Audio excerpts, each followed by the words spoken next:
Should Christians celebrate Halloween? This is a very interesting topic because we don't really talk about this much. We tend to say it's over spiritualized if we ask. I think a lot of people don't even think about it very much. What's the big deal, right? Well, there's a lot to be said about this. We're going to be diving in today, but let's just say there are things to consider and be thoughtful about as believers if we really are serious about wholeheartedly following God, really being faithful to Him and trying to walk His way instead of just going with the flow of the culture. So yeah, we hope that this encourages you and speaks to you and maybe just gives you some thoughts that perhaps you haven't considered before. So let's dive in.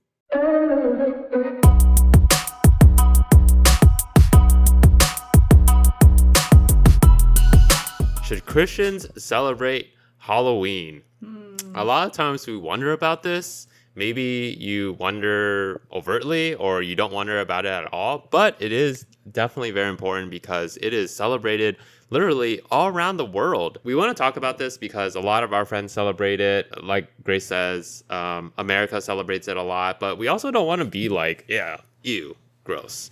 Halloween, that's like evil. legalistic. But we do want to talk about it because it is important. And I think as Christians, there's a bigger theme here around even like the spiritual darkness, spiritual warfare that's going on around the world too.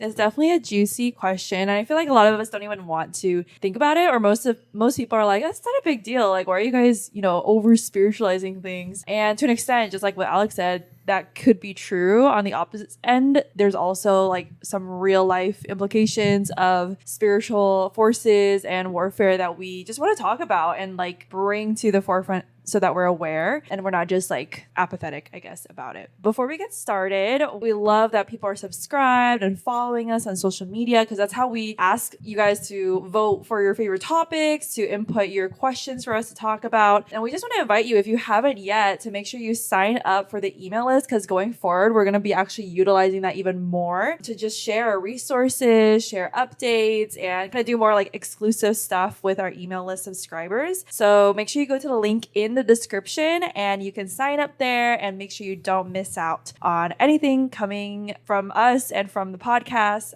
and also some exciting things coming in the future that we can't talk about yet, but it will happen and you don't want to miss it.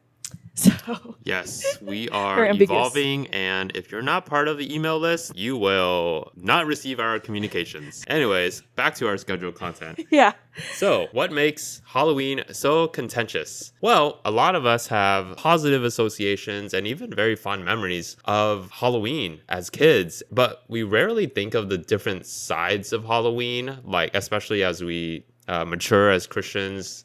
We tend to feel the darker side of things and we just look at things more holistically. But as kids, we just kind of, go with the flow, go with the culture of things, don't really think too much about it. Or like school programs, neighborhood events. Yeah, exactly. And I personally have pretty fond memories of Halloween as a kid. I have immigrant parents, so they think it's like, oh, this is a national holiday. And my grandmother, she literally buys candy and always makes sure that there's candy out in the doorstep every Halloween. And she would hand deliver the candy to the kids. It was actually very cool. But for me, I would go around trick-or-treating with my cousins. I would go with my mom. My dad wasn't really into it. But my mom, my uncle, my cousins, we would go around the neighborhood or the mall. And it was really fun. We'd go door to door and dress up as well. And it was a super fun event. And then even in school, there were activities during Halloween as well. So personally, I have a lot of fond memories as a kid with Halloween. Then high school came along. This is just an awkward age where I felt like I was growing up, but I wasn't really grown up yet. So I didn't participate in trick-or-treating all that much, but I did get into scary and horror movies. And it's really funny because I don't know why I torture myself with scary movies. I'm like so scared and chicken, and But he loves it. I love it.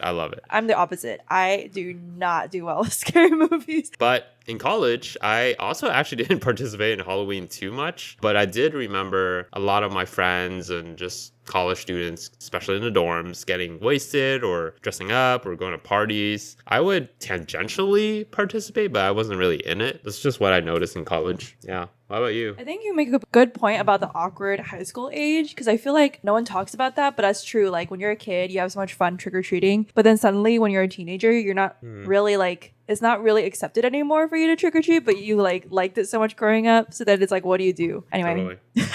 Yeah. Yeah, for me, it was very similar to Alex. I loved trick or treating. I have a sweet tooth, so obviously it was like buffet time every year for candy, and so Kit Kat bars. yes, I would like What was literally your favorite candy? anything with like milk chocolate, peanut butter, like Snickers, Reese's, Kit Kats, sour candy, gummies. Wow. The list can go on. But yeah, it was basically like payday, you know, as a kid. Because as a kid, you don't like make money or we didn't do. Actually, in some of my neighborhoods, they actually gave out cash. But I never. The I've Orange never County place neighborhoods for you. Orange But, County life. Most of us peasants did not receive cash. We had to get our winnings in candy. My highlight every year was like getting all this candy in my bucket and then going home and organizing the candies. Like that was like my fun. Wow. Yeah. So I would like Dang, I would just trade them with my cousins. I dumped it all out on the floor. I would like organize the colors and the types of candy. And then I would give my mom the ones she liked, the almond ones. So I would give her the almond ones, the peanut ones to my dad. It was like a very like organized system. And I really enjoyed it. It was therapeutic. And I also like dressing up. I was a pumpkin when I was a baby. I was a bride, Statue of Liberty. I was Mulan one year. I was Winnie the Pooh. That was my very first costume. Oh, I could totally. And my cousin freaked out. Why? I think it was his first time seeing a costume. And he was so freaked out about my Winnie the Pooh costume. Isn't Winnie the Pooh so cute? Why would it? What kind of Winnie the Pooh were you? Yeah, but can you imagine a Winnie, like a living, real life Winnie the Pooh walking around? I was scared when I was little going to Disneyland, seeing like the chipmunks, like Chip and Dale. It was scary. Oh, you know what's scary? Are clowns. Okay, let's not go there. That's actually scary. I don't even like thinking about clowns. Oh gosh. Okay. But Anyways, continue. anyway, as a kid, it's like everyone celebrates it. It's fun. You dress up, you play games. So you don't really think about it. You know, eventually as you grow older, I think what I was getting to earlier was like, if you don't trick or treat, then what do you do? So as a kid, you kind of like more kids are like trying to prove, you know, they're grown up, they're not scared of things. So you go to haunted houses or you watch horror movies. Or I personally didn't do this, but I know a lot of other kids, you know, they did like Ouija board stuff. It's like crossing into the like spiritually not okay place, but it's kind of part of the culture. It is part of what we celebrate. And so that's kind of why we want to dive into this a bit more. Yeah, again, on one side, just like we mentioned in our upbringings, like it's harmless fun. You know, like people will say it's harmless. It's totally not a big deal. Like you guys are overthinking it as Christians. It's just dressing up, having fun, trick-or-treating. What's the harm? Watching scary movies, it's fun. It's fun to some people. Not this one. Yeah. And on the other side, people are like, this is so dark and sinful. Like, don't even get close to it. It's demonic. You know, there's a lot of darkness in it. Actually, there's validity to that to some degree, right? Because it does have a lot of origins in pagan traditions. Like, there are some traditions that still carry on today that are from like very dark and like pagan worship stuff. Christians and other people from other religions have kind of taken some traditions and then changed it. So it's a little bit not as spiritually tied. Like going back to what people argue about this being like a dark holiday, there is validity to that. Also, because obviously we see so much blood, gore promoted, like especially on like Netflix. Like I was telling Alex, like during Halloween, can Netflix just have like a way to opt out of the scary movie images? Like that's all I'm seeing. Or even on any streaming app, you see so much darkness being promoted, scary images, and even into witchcraft, which is also a very real thing. If people don't know, witchcraft is real and it is demonic. It's not of God. And also on top of that, people using it as an excuse to kind of dress inappropriately or revealing everything to the world. Talking to college people.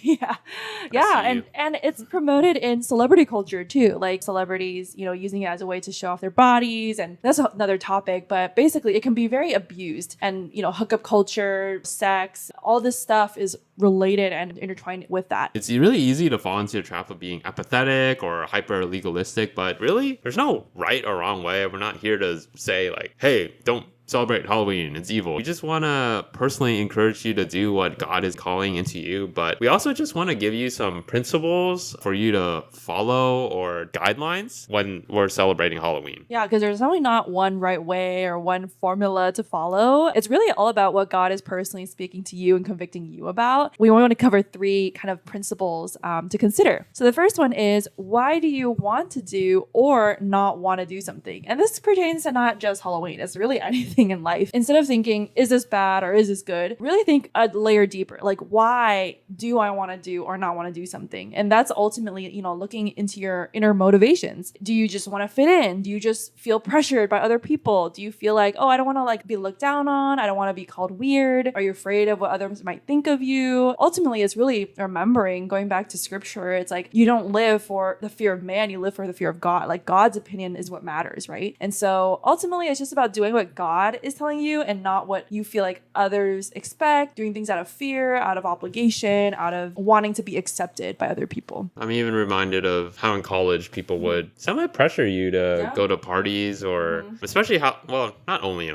Halloween and also other events too. And definitely felt that pressure to conform to society, to fit in, to be not weird to people too. So that's definitely something to consider. Second guideline for you to consider about Halloween is, how does this thing affect you personally? And I want to start off with a verse from 1 Corinthians chapter 10, 23. You say, I am allowed to do anything, but not everything is good for you. You say, I am allowed to do anything, but not everything is beneficial. If you have a challenge or struggle with alcohol, don't go to a party that has alcohol. Or if you're struggling with lust, don't go to a rave. There's tendencies that we need to be aware about. And for me, I don't really struggle with alcohol. I don't have a propensity towards it or anything like that. So I can go to a party, but I know I have zero, temptation or desire. Zero temptation to drink alcohol or get wasted. Another example is don't watch horror or dark movies if it makes you fearful and you just feel spiritually icky about it. And I think Grace even stopped watching Black Mirror for this reason. Yes, so I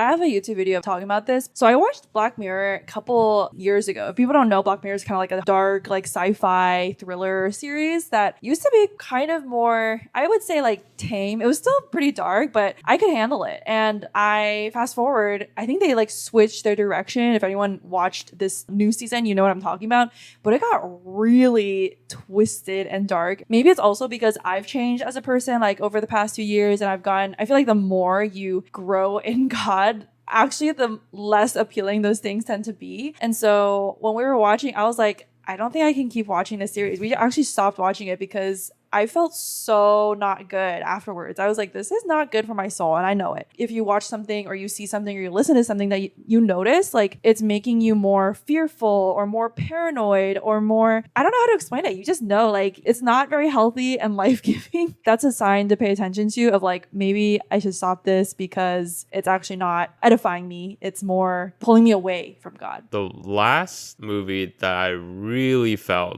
spiritually heavy was Parasite. Yeah. It's hard because everyone was raving about it. Oh, Parasite's so good. Yeah, it seems so long ago, but I think I've seen a lot of other horror movies or scary movies like that. I actually didn't know what it was coming in. Yeah. I just thought, oh, everyone's talking about it. I'm really curious. I want to check this out. But after watching Parasite, dude, I felt like I needed to get baptized again, or I felt like my soul was dark. Yeah. I haven't felt that from a movie ever. You know your tendencies. You know how things affect you. Everyone is different. We're not saying do this, don't do that. Just be careful. Listen to the Holy Spirit. You have Jesus in you, so you have a sense of what is dark, what is demonic, and really pay attention to that. Yeah. There's a lot of things that are popular in culture that actually the enemy strategically makes popular so that it drives people away from God and the things that are light and of light. Because if you look at even music and music videos and TV shows, take for example, Game of Thrones and Squid Game. I mean, I'm not saying, again, we're not labeling oh, this is bad or not, but it's everybody was talking about it, but so many people, we haven't watched those things because I've heard enough to know that that's not good for my my soul. But if everyone's doing it in your head, you're like, oh, it should be fine, right? But I think it's a very strategic ploy of the enemy to use those things in popular culture to draw us away from what God says is the narrow path to life. I have to research popular culture just to be relevant to my coworkers. It's a great way to witness to people. You can research, but just don't watch. Just be don't live under a rock, but don't have some boundaries too. Live under a rock, but it's an open rock. Like a cave. It's like SpongeBob, like Patrick. Wait, was he the one that? I didn't watch SpongeBob growing up. Oh my! I thought it was really dumb. Sorry, unpopular opinion. Actually, it was. I agree. We don't care if you unsubscribe from us if you hear this. We're not offended if you. Yeah, we're really not offended. And we don't. I thought SpongeBob was. It was okay. Just be wise and be careful. Right. The Bible says to guard your heart above all things, above all else. So number 3 is how might be God be inviting you to use this opportunity to be a light? And I think this is a really good, challenging question because I don't think many of us, at least people like us who haven't grown up in Christian homes, maybe if you grew up in a Christian house, this is more popular, but I've never really thought that deeply until recent years of like using Halloween as like a redeeming like opportunity for the gospel. And so even though there is a lot of dark activity happening around this time that people who don't believe in Jesus or worship other things will utilize this day to do, like worship other gods and spirits and idols, the more darkness there is, the more our light can shine and draw people to God ultimately. And so what are some ways that he could be inviting you or tugging you to shine his light in the darkness? So just some examples is last year, actually, we took our small group to go volunteer at a outreach event during Halloween. So it was a Halloween party for these teenagers and kids in this underserved area in the Bay Area. And we just got to pass out candy and play games and just be present with them. It wasn't, we weren't doing witchcraft or doing Ouija boards or anything, but it really was just being present in the community and bringing joy to families in that way through candy and just playing games. And another example is if your neighborhood participates in trick-or-treating, which we know not everyone does anymore. I feel like it's kind of like dying a bit in our society because the crime and it's just not as safe as it used to be. But if you do, like, why not be known as the most generous house? Like the house that all the kids and families are like, oh, that house is like full of really generous people with like huge candy bars and I don't know if you want to give out money like Alex's neighbors did. You couldn't like say, I'll give you candy if I pray for you. Like bribe them to let you preach to them. I'm just kidding. I have heard of people doing what they call like candy scriptures, which is attaching Bible verses to candy. I've seen examples now of like people, instead of doing jack-o'-lanterns, they just paint scripture or use the pumpkins as like a canvas to paint whatever they want. That's meditative or thinking about God. That's so cool. Or I saw another activity that a parent was doing with their kids where like they were carving faces in pumpkins, but then every time they carve like the eyes, it would be like, it's because like we want to see with like God's lens, like God's perspective. And then the mouth is like, because I want to speak God's words of truth. So it's like a teaching moment as you do it with your kids. You give them a fruit and it'll be metaphorical and say, fruits of the spirit. You have some fruits of the spirit, or you will bear good fruit. A good tree bears good fruit, and a bad tree bears bad fruit. Have you ever gotten fruit for trick or treat? I feel like I would actually like that. Fruity snacks, but not fruits. Because it's like, why not promote health? Like, why not? Why candy? Why not like protein bars? I would do that. I guess as kids, you're like, oh dang. Or like shots of protein shakes. I would totally do that actually. Wow, that would be an interesting experiment to run. Would people hate your house or love your house if you gave out healthy snacks? Anyway, another idea is to actually, I think anyone can do this really, and we could do this as well, is use this week as people are going to be out and about like participating in sinful activities to just pray even more intentionally that week for the people in your community or your neighbors or anybody in your spheres of influence, and pray that, they would not be influenced by the enemy, that they would actually be drawn closer to God, and that God would use things around them in their lives and even yourself, how you live, what you talk about, what you post on social media, to just be that light again in that darkness. So it doesn't mean you have to do any of this or all of this. We just want to throw out some ideas, and you can get really creative, just like what Alex was saying about the fruits of the spirit or anything else. Like I was even thinking like dressing up as like the disciples or Jesus.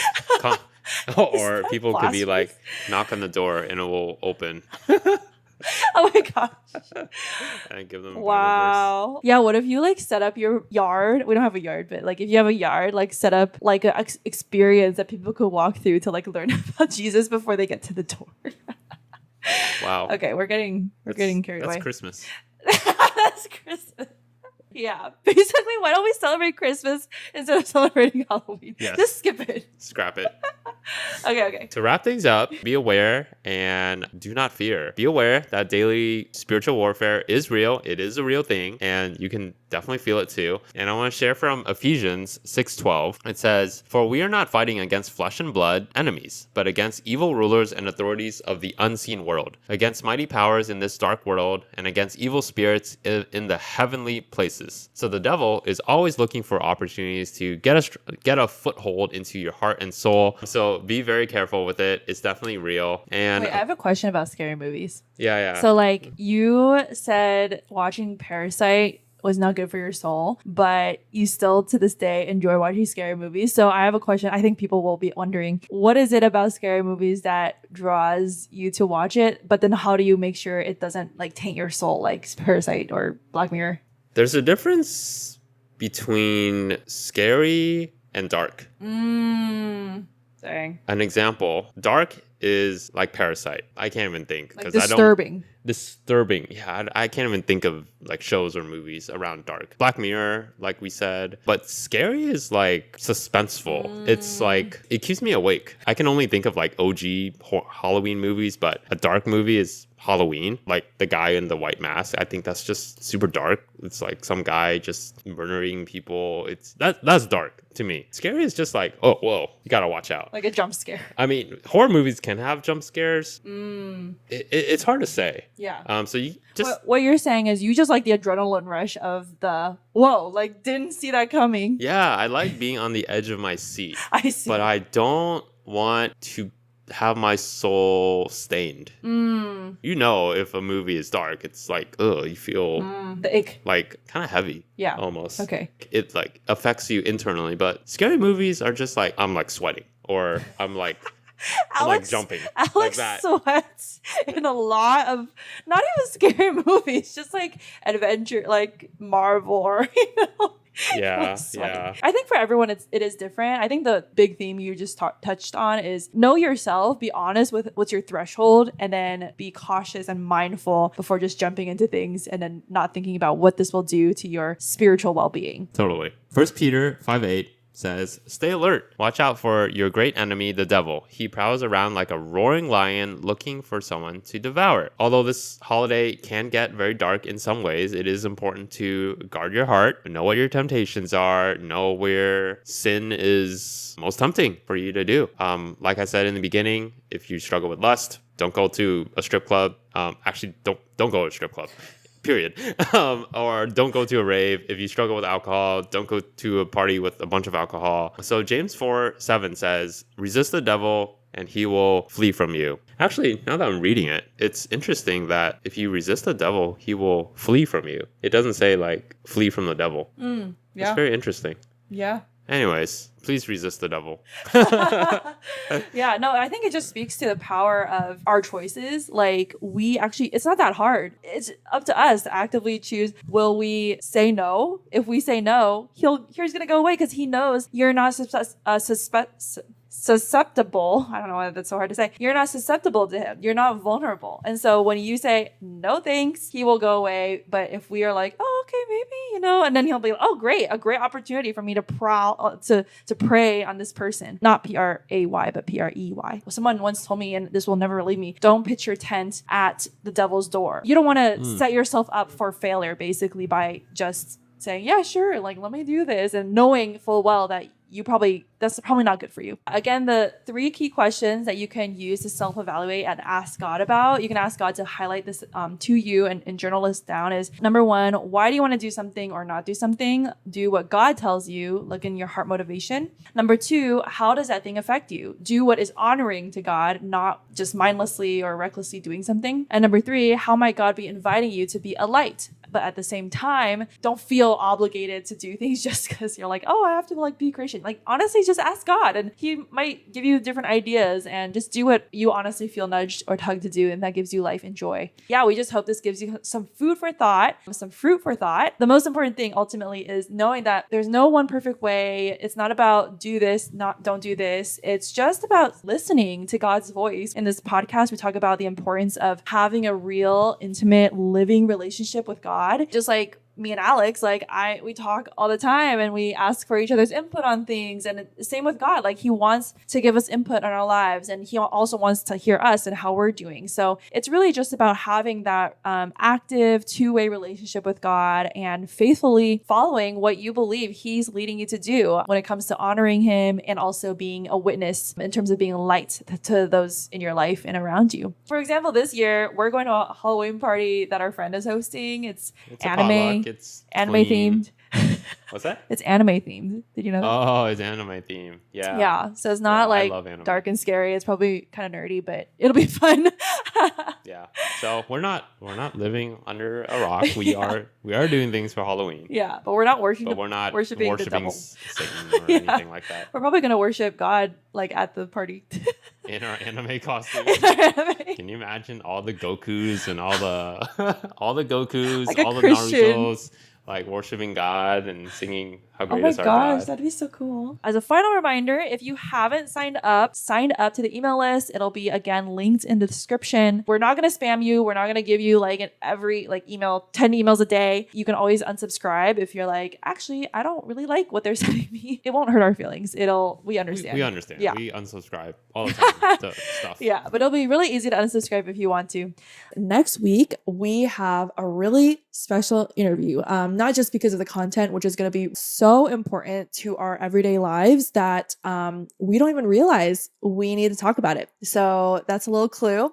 But the other thing is we're going to be doing a giveaway. We're going to be doing our very first guest collaboration giveaway. So we're going to be giving away free things. You do not want to miss it. We're going to announce more details next week. And make sure you're following us on Instagram because the giveaway will be held on our Instagram. We're going to give the instructions on there. It's going to be awesome. We cannot wait for you to participate so we can give out some free stuff.